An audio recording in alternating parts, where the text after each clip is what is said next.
move that he be cited for contempt. I move that he be cited for contempt.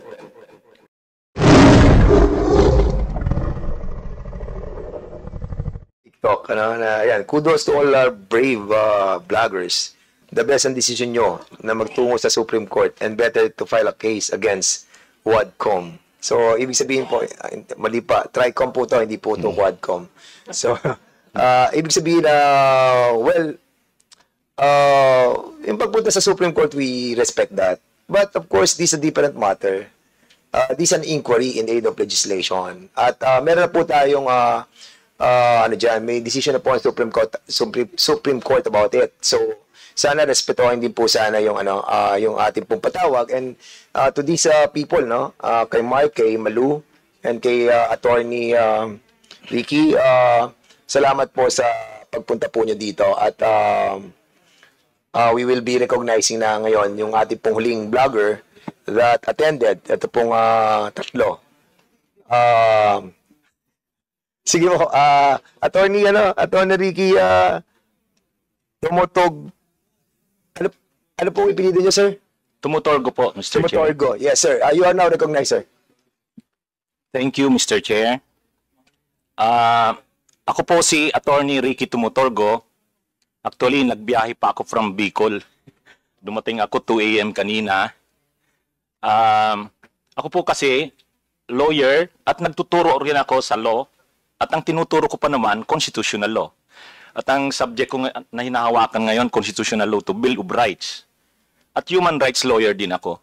Kaya itong dito, pinag-uusapan, malapit ito sa advocacies ko. Pero aside kasi sa lawyer, vlogger din ako. But before that, the chair would like to recognize first Congressman Marcoleta. Thank you, Mr. Chair.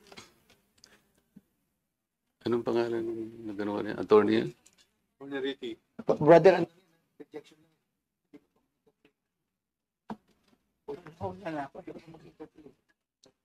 Hindi, tungkol lang sa sinasabi yung doktrina kanina. Attorney, abogado ka pala na nagtuturo sa Ateneo. At sinasabi mo, ang diferensya ng private sa public figure, pagka public figure ay hindi basta-basta. Kahit nabirahin mo, parang may lisensya ka na, parang gano'n sinasabi mo. Pero pag private, talagang kinakailangan may malis ka agad yun. Siguradong, kaya lang nung ikaw ay nag-vlog, ito yung title ng vlog mo sa akin eh. Huwag maniniwala sa pakulo at panliling lang ni Marcoleta. Ano ang panliling lang ko, attorney?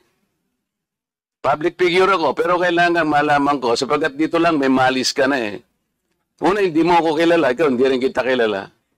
Pero dito lang sa title na title pa lang, huwag maniniwala sa pakulo at panlilin lang ni Marcoleta. Attorney, kahit kailan wala akong nilinlang na mamamayan ng Pilipinas.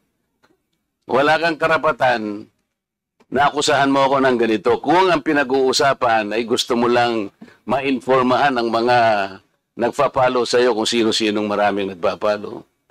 Pwede mo ba sagutin ito muna? Ano yung panlilin lang na sinasabi mo rito? Marami na po kasi akong naging hindi ko ano yung particular na. Ito pakikita ko sa iyo, ayan hindi ko po alam kung anong particular doon na. Attorney, gumawa ka ng vlog. Yes po, ako po. Responsibilidad mo sa public ito, lalong-lalo na yung naniniwala sa'yo. Hindi ako maniwala kung paano mo silang napaniwala. Pero itong sinabi mong ito, may pakulo ako at panlilin lang. Ito yung sagutin mo. Hindi ako naniniwalang hindi mo naalala ito. Mr. Chair? Mr. Chair? Go ahead. Actually po, dun yata yan sa rally ng Iglesia ni Cristo, na naging subject din ako po ng programa ninyo sa yung dalawang pong kasama, Honorable Congressman Marcoleta. Ako po yung naging subject nyo doon ni Saganang Mamamayan. Kasi ako yung nag-comment na sabi ko, dapat yung Iglesia ni Cristo, kung talagang malaki yung mobilization nila, doon nila gawin sa Luneta, huwag sa Liwasan. Yun yung kasi, pagsaliwasan ko Attorney, dito. huwag mong nililihis ang usapan. Ano? Ang Hindi, yun po pinag-uusapan yung panlilin lang na sinasabi mo at pakulo. Walang kinalaman yung rally ng INC dito. Doon ko po kita, Honorable Congressman Anong Marcolita. panlilin lang ang ginawa ko doon sa rally? Yung po yatang speech nyo doon Hindi sa pa yata, kailangan siguruhin mo. Nagsalita ko doon, anong parte ng speech ko ang nilinlang ko ang mamamayang Pilipino? Honorable Congressman Marco, yung reaction ko po yata yung speech nyo po doon sa Ano stage. nga, kung alam mo yung speech ko, ano yung panlilinlang doon?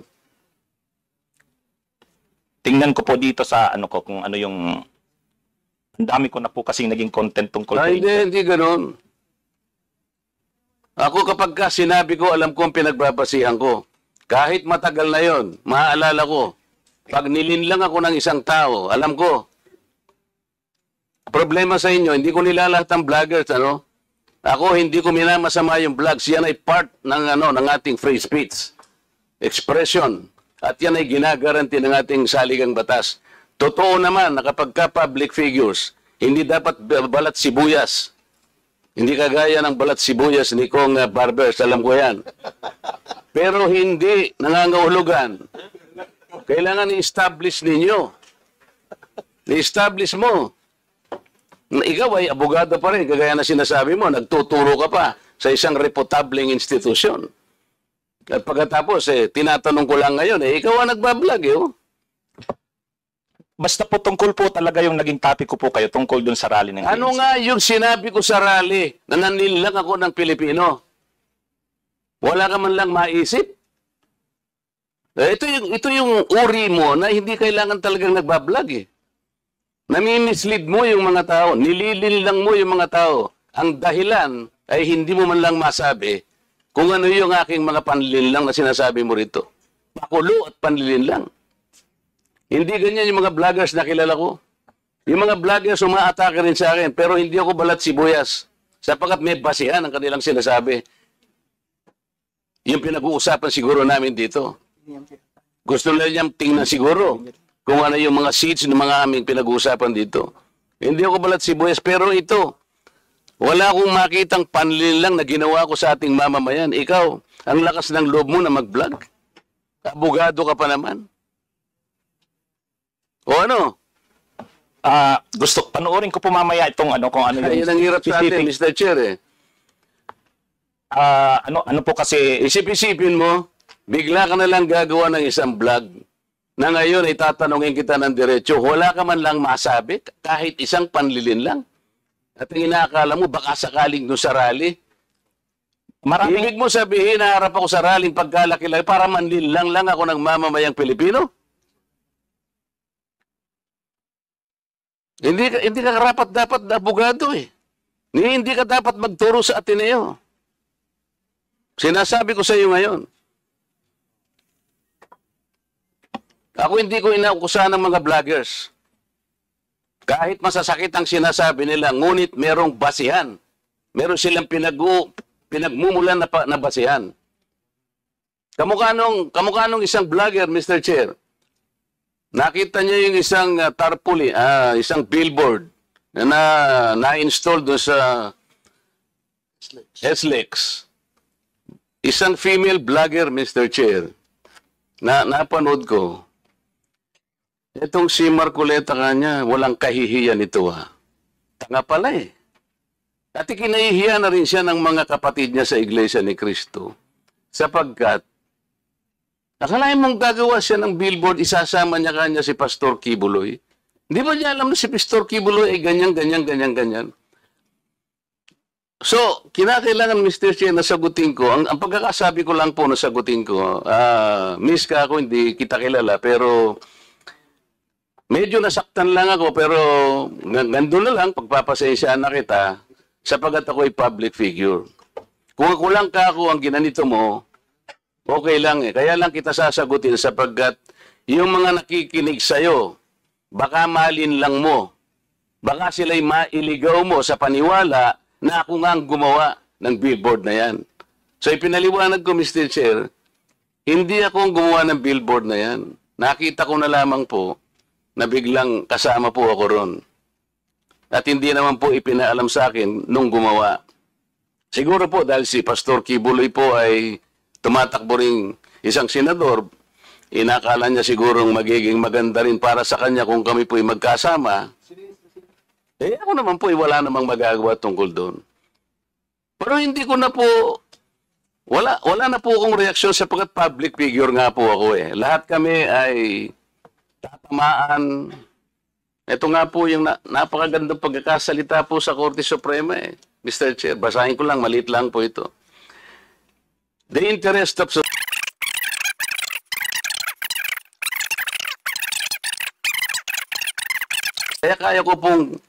kaya ko na lang siyang i-tolerate, Mr. Chair, yung babaeng yun eh. Pero ikaw, attorney, dahil sa attorney ka, yan ang sinasabi mo, at nagtuturo ka pa sa isang reputable institution, dito lamang sa title mo eh.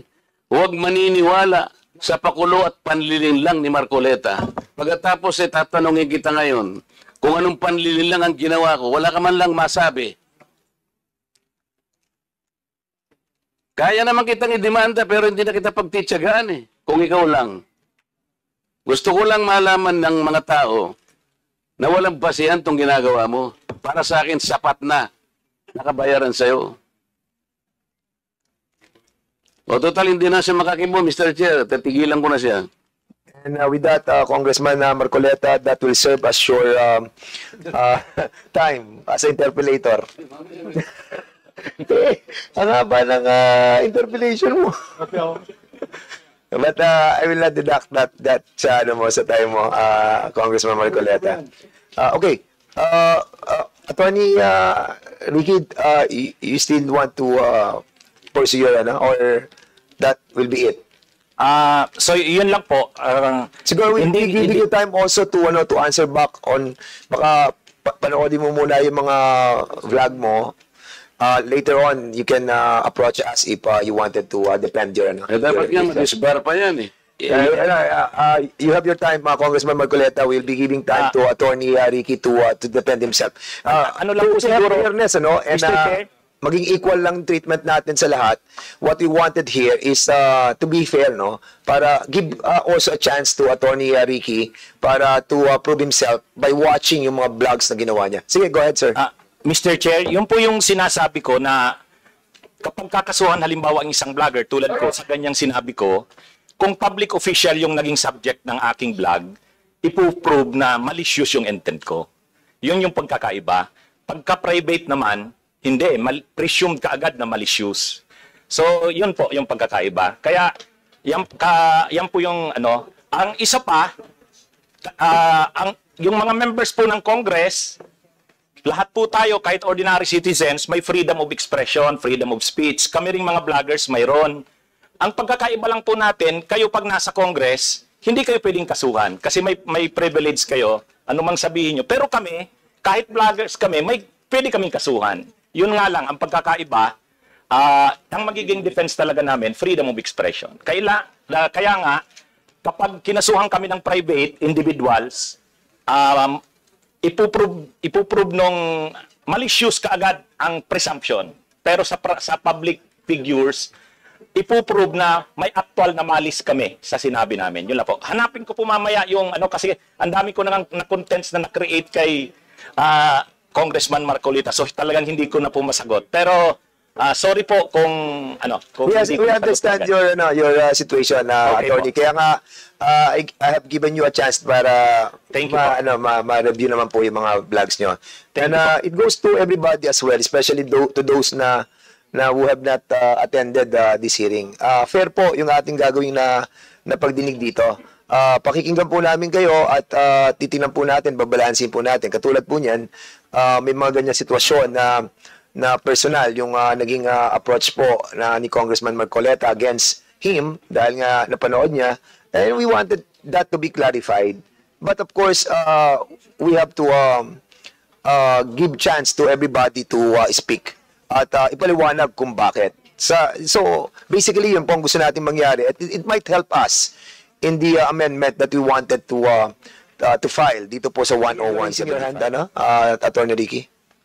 Last, then we'll proceed with the Congressman Plato.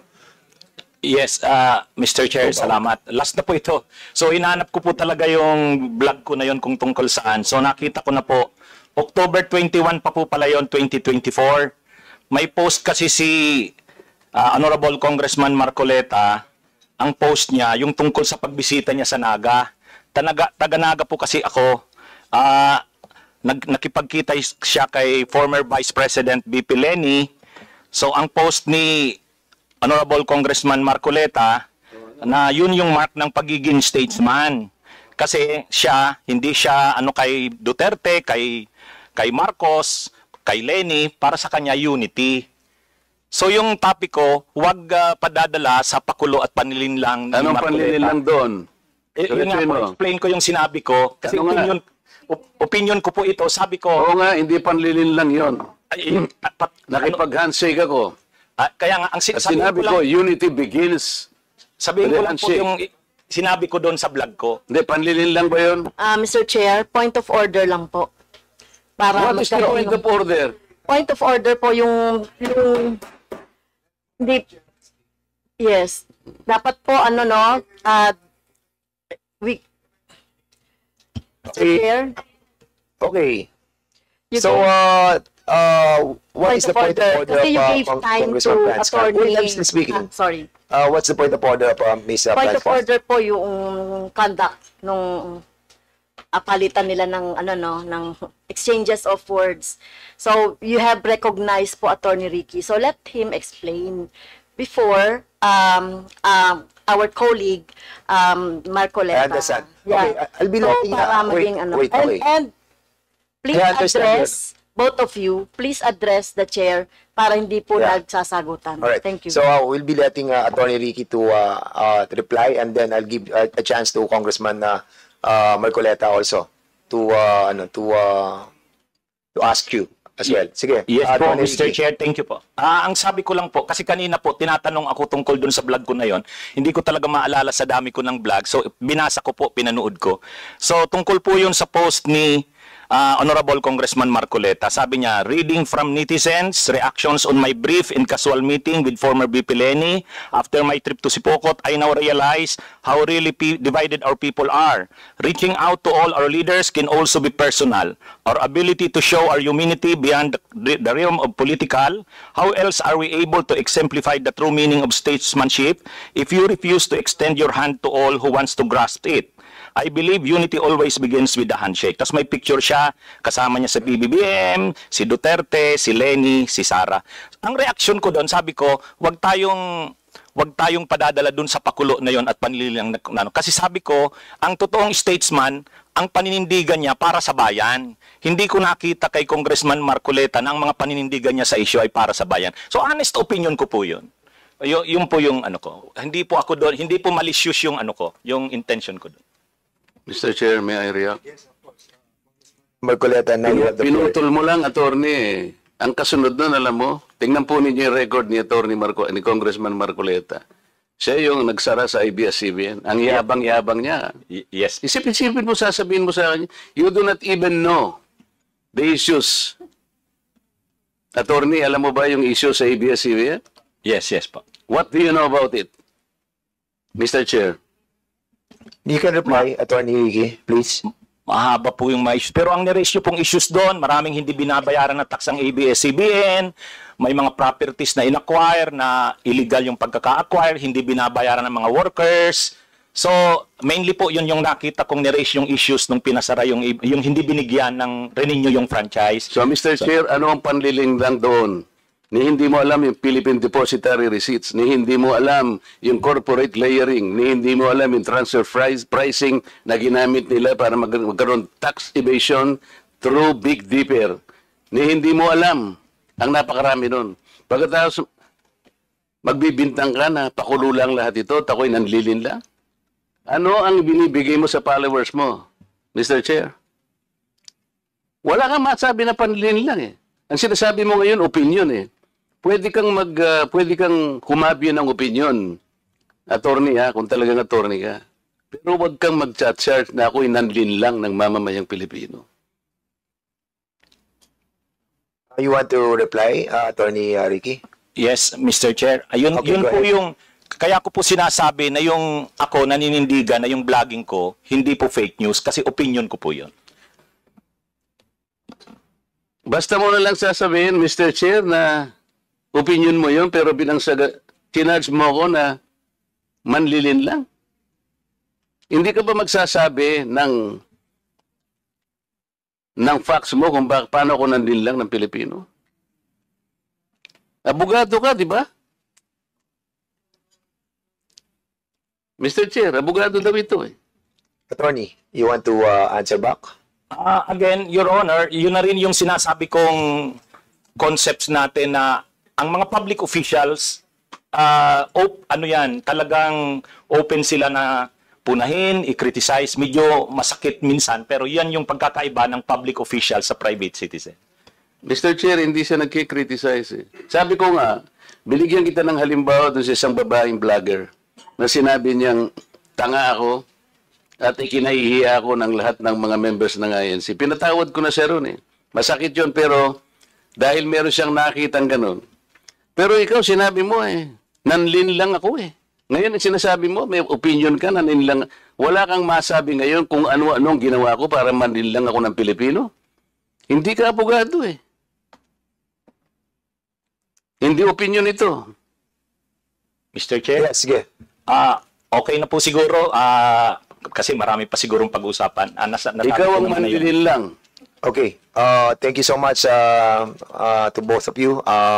We exhausted that issue and we let the both parties to say their piece.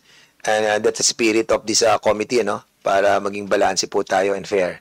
I want him to apologize, Mr. Chair. Kung abogado ka talaga. Sorry, Mr. Chair, I won't apologize. Opinion ko yan. With that, we'll dwell to the next issue, no. Ano na muna tayo sa interpellation. Balikan na lang natin mamaya issue yan. Kung ayaw niya mag-apologize, I think we cannot force him to say sorry about it. Mr. Chair, I move that he be cited for contempt. So there's a motion Peddling lies before this committee. So I cannot even answer simple questions kung paano ko nilinlang ang mga Pilipino.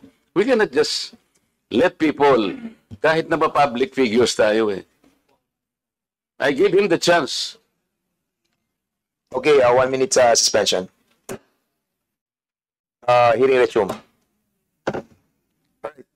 The parliamentary status ng ating committee, there's a motion that was moved by Congressman Marcoleta to cite Attorney Ricky in contempt. Unfortunately, Congressman Rodante Marcoleta is not a member of any of this committee. So he cannot move any motion regarding this issue. I'm sorry, Congressman Marcoleta, because I've been informed that you are not a member of any of the committees.